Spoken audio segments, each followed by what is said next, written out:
Hey there guys, welcome back to the channel. So I got around to checking out one of my most anticipated films of the year, and it's The Black Phone 2, and it's directed by Scott Derrickson, who has returned to direct the sequel, who directed the first one, and in which I am a fan of the first movie, and I thought the movie was fantastic from beginning to end. I love how he told that story about Finn getting held in captivity for days by the Grabber, played by Ethan Hawke, and I thought Ethan Hawke, who plays the Grabber, the serial killer, was fantastic as the main antagonist, and this is probably his first film that he actually played an antagonist in a lot of movies. But going into The Black Phone 2, I wasn't so sure how I felt about it when they were announcing for the sequel, because I thought the first movie was perfect from beginning to end. It had a closure and closed off the main characters, and especially with Finn and Gwen, I thought the brother and sister dynamic was incredible, and it had a credible story, and it was scary and creepy, and it had a closure by the end of the movie, and it felt like it didn't need to set up for a sequel. And I was always worrying that why do they need to make another sequel? Why does Universal are forcing another sequel just because the first one is successful? But going into The Black Phone 2, this movie's taking place a few years after the events of the first one. Finn is struggling the life after being held in captivity. His sister Gwen is now having dreams and having visions of these three kids who are being stalked by a serial killer at Alpine Lake. And little do we know, the Grabber, played by Ethan Hawke, is a vengeful spirit, and he's out for revenge. Yeah, and like I said before, I was a little bit worried, because I was worried that this is going to be another cash grab sequel that is just going to be built as a gimmick, and that they're forcing Scott Derrickson to direct the sequel. And I'm someone who's a fan of Scott Derrickson as a horror director. I love what he did with Sinister, that was starring Ethan Hawke, that he worked with, and I thought what he did was fantastic, and it's a very underrated movie. And he directed the MCU film called Doctor Strange, the first one, that came out 9 years ago. I can't believe how long that movie had been out for that long. And I thought it was a very underrated comic book movie, and not a lot of people really liked it, but I'm one of the people that really loved the first Doctor Strange movie, and I wanted him to direct the sequel for Doctor Strange 2, because he would have done a little bit more darker and a little bit more horror-driven movie. But anyway, going into The Black Phone 2, I will say, coming out of the theater, this movie did not disappoint at all. I really loved it. It felt like a true follow-up to the sequel. We follow with Finn, who is struggling in life after being held in captivity. He has PTSD. He refuses to open up to people close to him, especially his sister, about what happened to him when he was being held by the Grabber for days, and he felt helpless and alone. And now he's trying to get into picking fights, and he's trying to be the tough guy on the block, and he's trying to be the overprotective brother. And Gwen, who has visions of seeing the past, present, and future, and seeing other spirits, and she doesn't understand about her gifts and why she has them, because she inherited from her mother, who committed suicide from the first movie. And I love how they were able to intertwine and able to bring back revealing the context of what happened to her mother, and able to interconnect the story without ruining it, without retconning it. It felt right. And I love how they were able to continue the brother and sister dynamic between Finn and Gwen. I thought their dynamic and the chemistry was on point.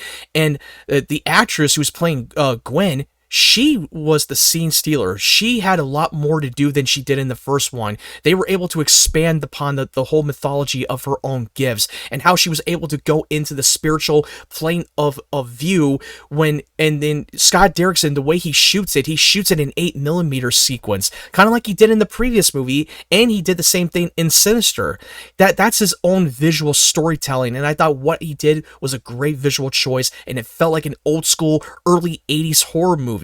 This one had a lot more jump scares, not too much. It never forces the cheap jump scares. It felt right. And Ethan Hawke, which you don't see Ethan Hawke's character, who's playing the Grabber, who's a vengeful spirit, doesn't show up until like at least 30 minutes of the movie, but when he shows up, he really steals it for that performance. He continues to be terrifying, and when the way that they market that movie in the trailer, it almost seems like they're trying to rip off The Shining and Nightmare on Elm Street, the way they presented it. But in this movie, in context, it does not feel like it was going to be a blatant ripoff from Nightmare on Elm Street.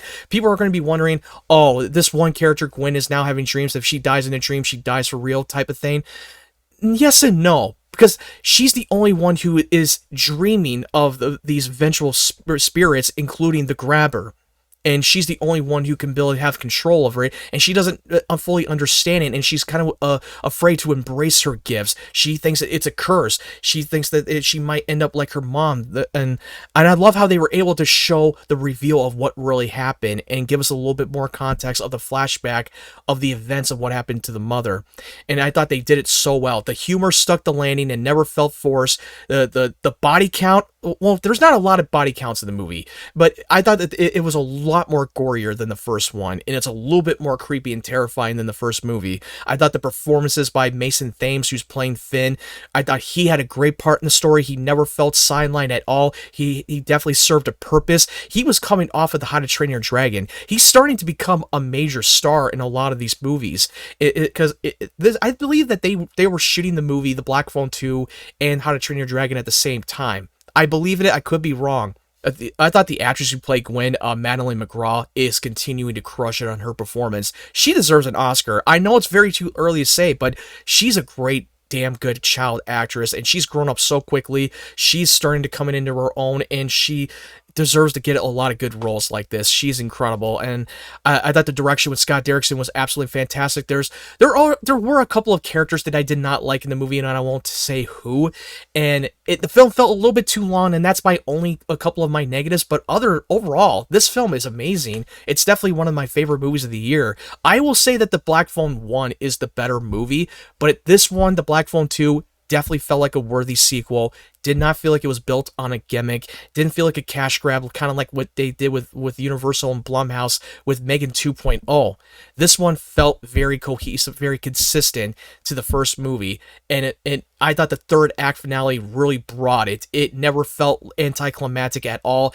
Most of these characters had a part to play, and the ending had me choked up and got me teary-eyed by the end, especially in a single shot of the monologue with the sister Gwen. Without giving away too much, she was amazing. And I thought Mason Thames is an incredible actor as well.